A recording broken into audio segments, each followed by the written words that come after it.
Dando continuidade então à nossa série Parabolê, nós vamos hoje para a nossa 11º capítulo, né?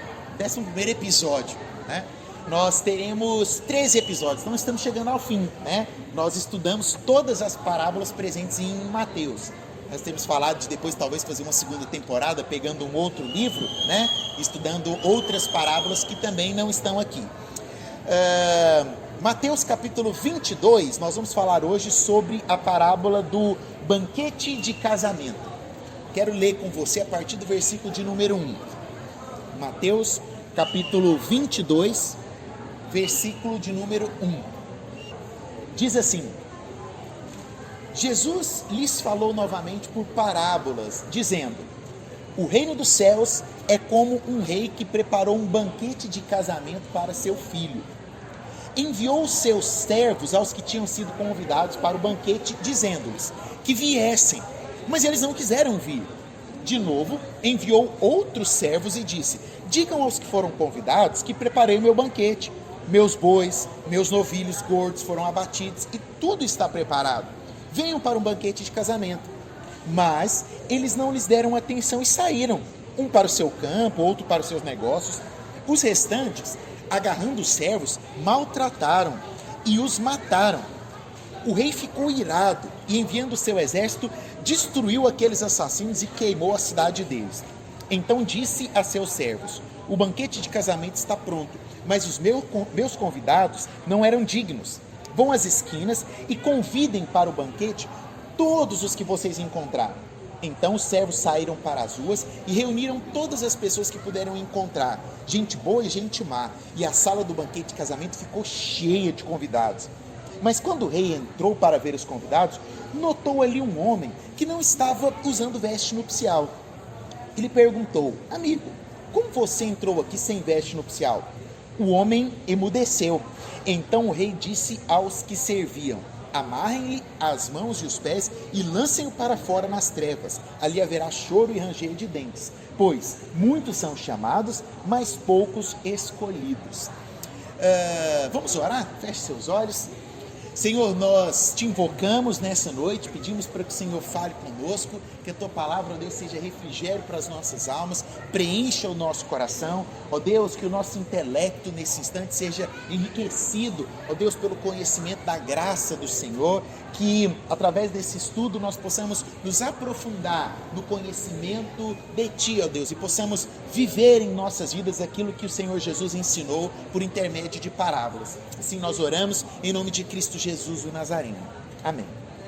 Talvez você já falou, né, essa frase que encerra a parábola, né? Muitos são chamados, mas poucos escolhidos, né? Talvez você já usou em algum contexto, talvez você já viu alguém que nem é da igreja, né, usando essa parábola, essa frase, né? Como diz o ditado popular, não é ditado popular, né? Isso aqui foi dito por Jesus Cristo e assinado, escrito por Mateus.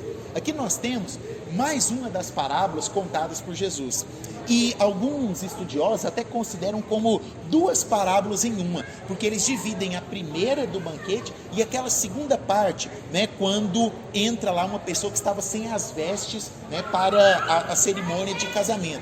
Alguns estudiosos costumam separar essas duas parábolas. Nós vamos olhar aqui como uma só, porque elas têm o mesmo contexto, seguem a mesma linha de raciocínio daquilo que Jesus estava querendo ensinar.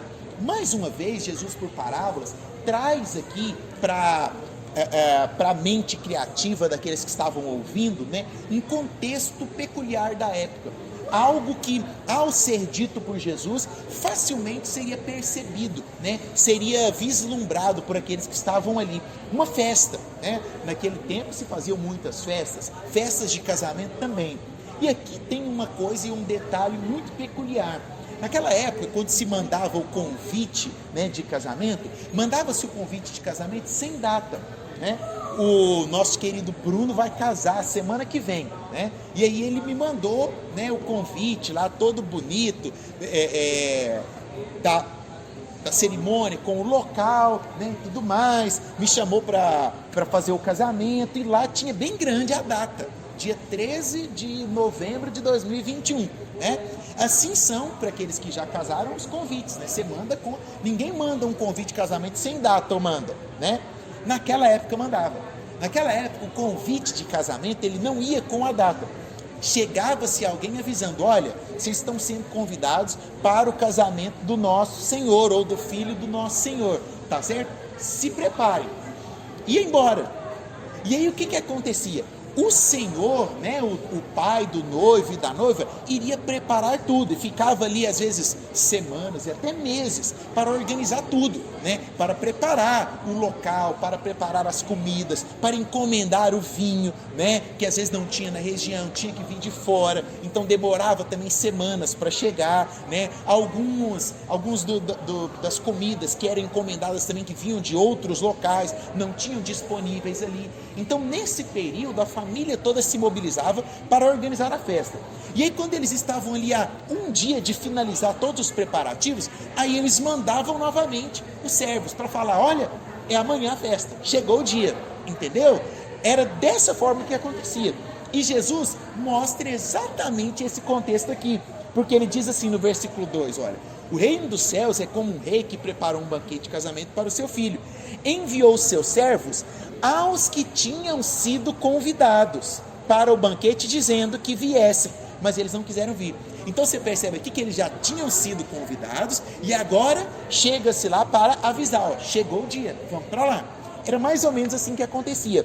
E aqui Jesus ele coloca esse contexto, né, para aplicar algo que nós vimos também, muito parecido com a última parábola, a parábola dos lavradores maus, né? E ele vai mostrar um pouco disso daqui, daqueles que faziam parte do povo escolhido para aquele contexto, mas que abriram mão, e aqueles ali deixaram de ser povo escolhido, e o evangelho então extravasa, né, as paredes ali do reino de Israel, chegando aos gentios também.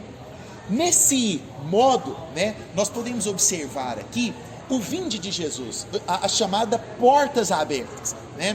Existe na Bíblia o texto que é muito claro, quando Jesus diz assim, ó: vinde a mim todos vós, né? E aí quando nós oramos, a gente fala assim: então Jesus chamou a todos. Mas nós precisamos entender um pouco desse contexto, porque quando nós olhamos para essa parábola aqui, Jesus está contando que todos foram chamados, muitos foram chamados, só que grande parte desses que foram chamados decidem não ir.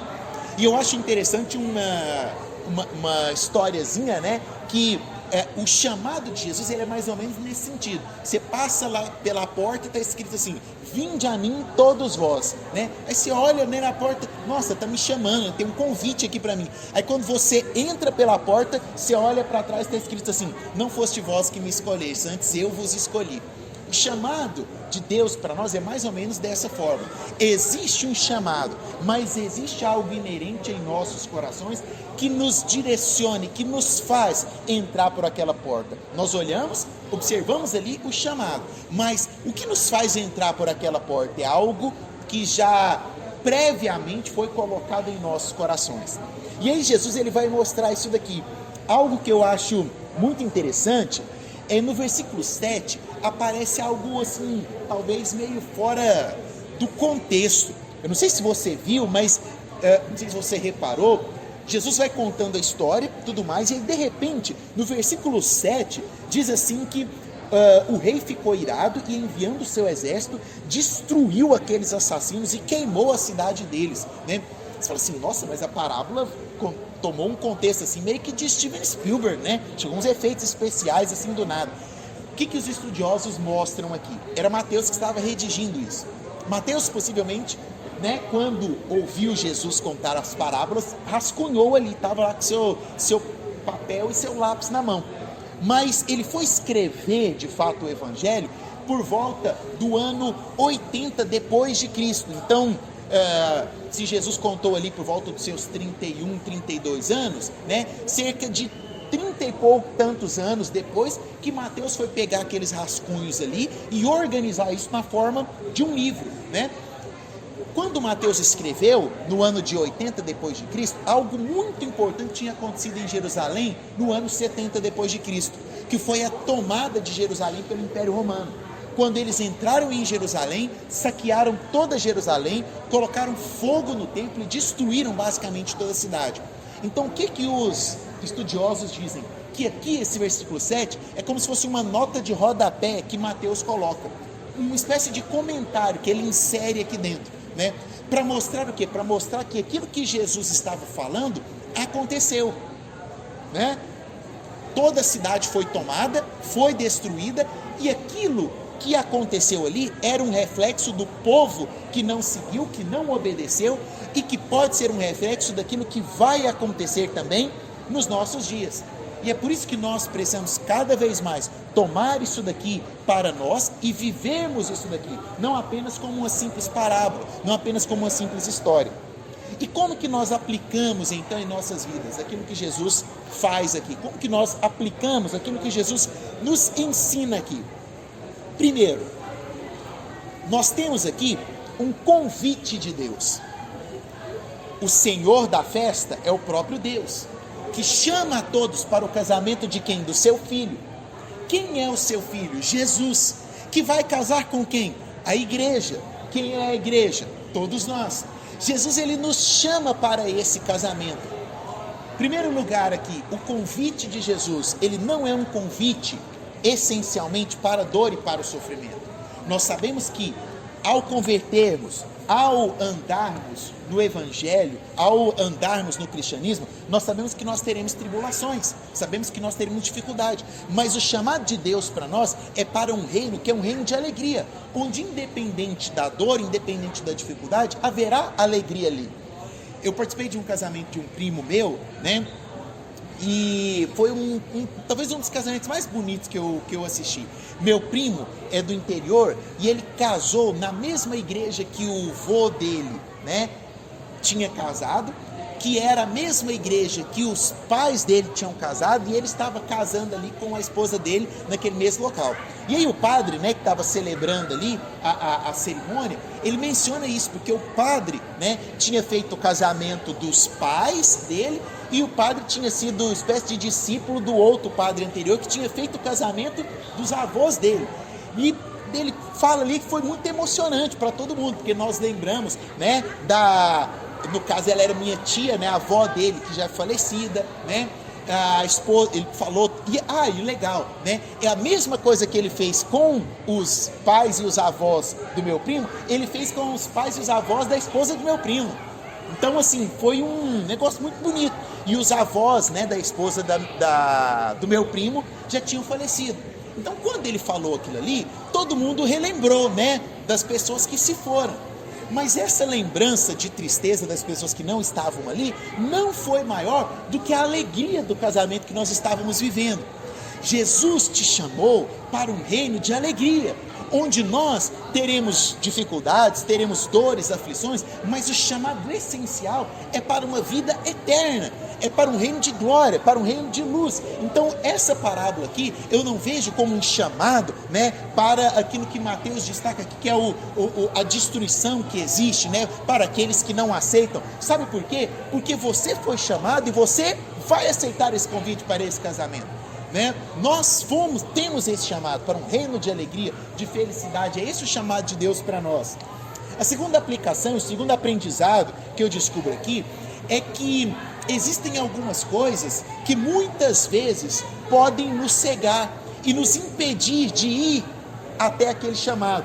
Quando eu olho aqui no versículo 5, eu vejo que Mateus diz assim, Mateus escreve, né, aquilo que Jesus disse, mas eles não lhes deram atenção e saíram, um para o seu campo, outro para os seus negócios e por aí vai. Muitas vezes o nosso próprio ego e os nossos próprios desejos é o que tiram o nosso foco, nos cegam e nos ensurdecem para o verdadeiro chamado de Deus. Não coloque a sua profissão, não coloque seus filhos, não coloque seus pais, não coloque suas famílias acima do chamado de Deus para a sua vida. Sempre existirá algo maior do que aquilo que nós estamos vivendo na terra. O nosso primeiro e grande propósito é a glória de Deus, e as outras coisas são consequências para a nossa vida. aquilo que cegou e impediu e não fez com que aquelas pessoas fossem para aquela festa, foram as coisas cotidianas. Olha que interessante, são as coisas cotidianas que tiram o nosso foco. Fala para a pessoa que está do seu lado, cuidado com as coisas do seu cotidiano. Sabe o que são as coisas do seu cotidiano? É o seu dia a dia, é o seu dia a dia, é o seu cansaço, que você chega e fala assim, nossa, eu estou tão cansado hoje, não vou ler a Bíblia hoje não, vou deixar para amanhã, meu serviço me cansou muito, né? Ou então chega no evento que nós estamos programando, né? Vamos fazer lá o almoço lá nosso de final de ano e tal, aí você, nossa, mas esse ano foi tão pesado, estou tão cansado, não vou no almoço com o pessoal da comunhão não, né? Trabalhei demais essa semana. O nosso cotidiano, ele tende a nos cegar, o nosso cotidiano, ele tende a nos ensurdecer, a tirar de nós a vontade de nos aproximarmos de Deus, de buscarmos a Deus. Não deixe as coisas triviais tirarem do seu coração aquilo que é eterno.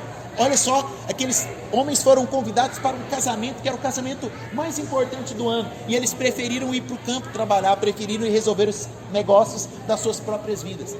Não deixe as coisas da sua vida, do seu cotidiano, tirarem o seu foco, que é o maior que você tem para a sua vida, para o seu coração, que é o chamado de Deus para você, que é a vida que Deus propôs para que você seguisse. Deus tem um grande chamado, um chamado muito especial, e a coisa mais sorrateira que o inimigo faz, ele não chega em nós com um balde de água para apagar a fogueira do nosso coração. Quem aqui já fez fogueira na praia? Como é que você apaga a fogueira na praia? Você não vai lá e pega água, você pega a areia e vai jogando a areia. Você vai jogando a areia ao redor da fogueira, quando vê, a fogueira apagou. É assim que o inimigo age conosco. Você vem na igreja, Deus acende a chama do seu coração, você recebe uma palavra, um louvor maravilhoso, volta para casa, e aí quando vem segunda-feira, ele joga o cansaço do seu trabalho. Quando vem a terça-feira, ele joga ali uma dificuldade da sua família, para que na sexta-feira a sua chama do seu coração esteja apagada.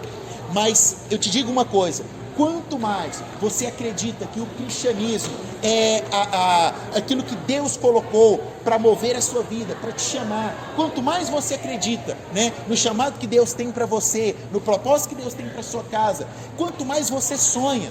Deus nos chamou para sonhar, e o que mantém a chama dos nossos corações acesas, o que mantém o nosso coração queimando, é essa esperança de que nós seremos bem-sucedidos, de que nós alcançaremos.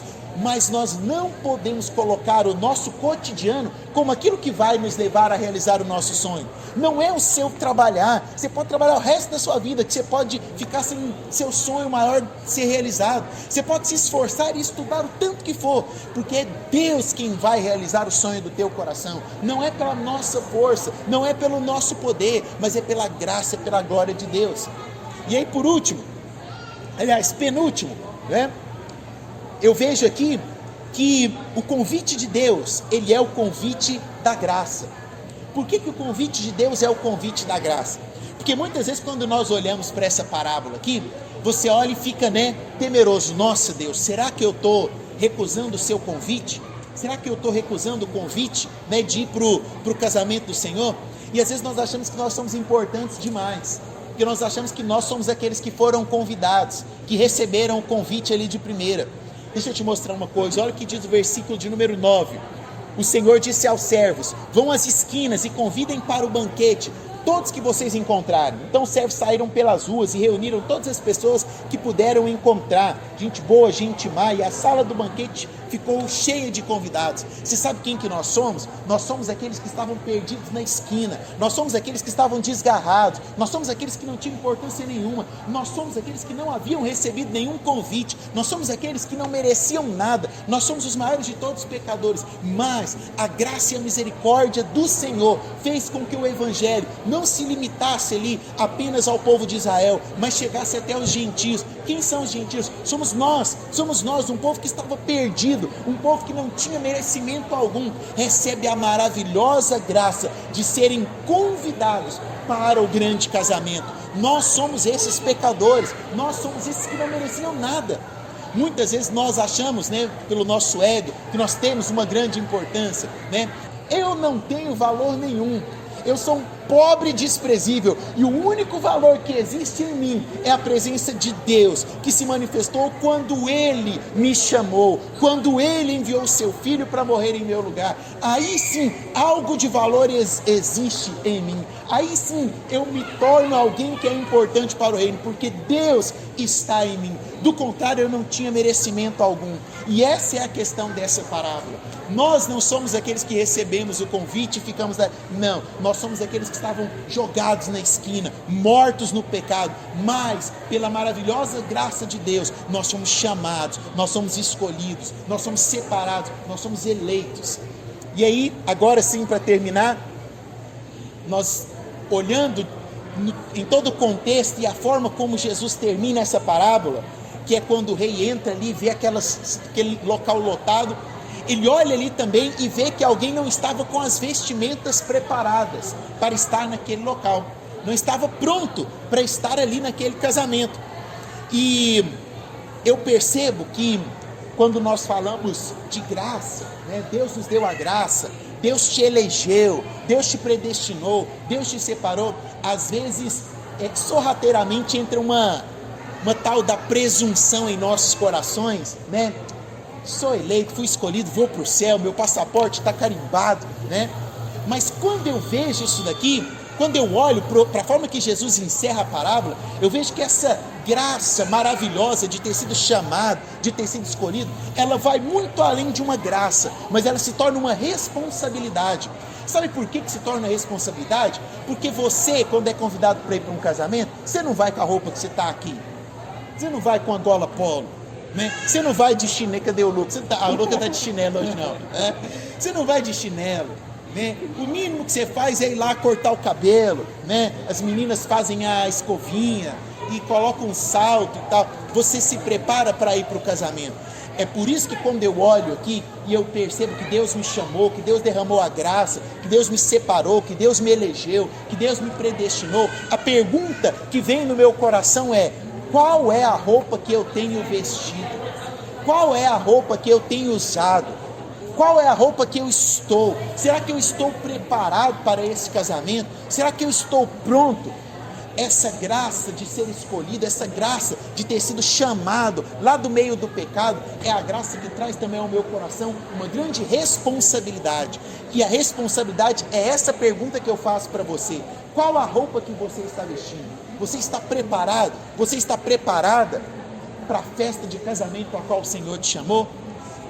Que essa pergunta possa ecoar na sua mente durante essa semana, durante esse final de ano, e que nós possamos, em nosso coração e em nossas atitudes, responder a essa pergunta com vestes brancas, com vestes santas, com vestes adequadas para aquilo que o Senhor nos chamou. Amém? Vamos orar? Senhor, nós te louvamos pela tua grandeza, te louvamos, ó Deus, pela tua graça, pelo teu poder, pela tua misericórdia, ó Deus, que se aperfeiçoa em nossas fraquezas.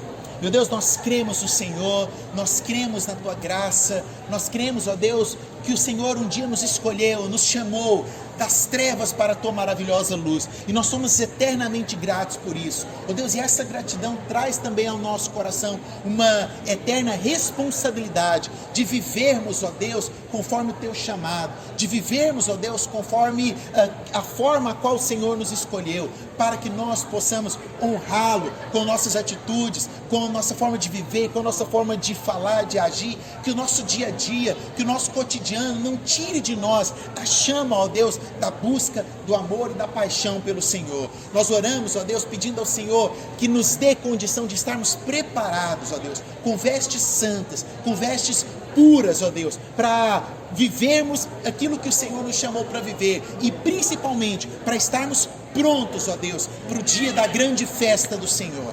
Essa é a nossa oração, em nome de Cristo Jesus o Nazareno. Amém e amém. Deus te abençoe, em nome de Jesus. Nós finalizamos por aqui o nosso 11º episódio da série. Meu coração fica cheio de alegria por saber que você tem acompanhado conosco, e fica aqui também o meu convite para que você não perca os nossos próximos e últimos episódios dessa primeira temporada da série Parabolê.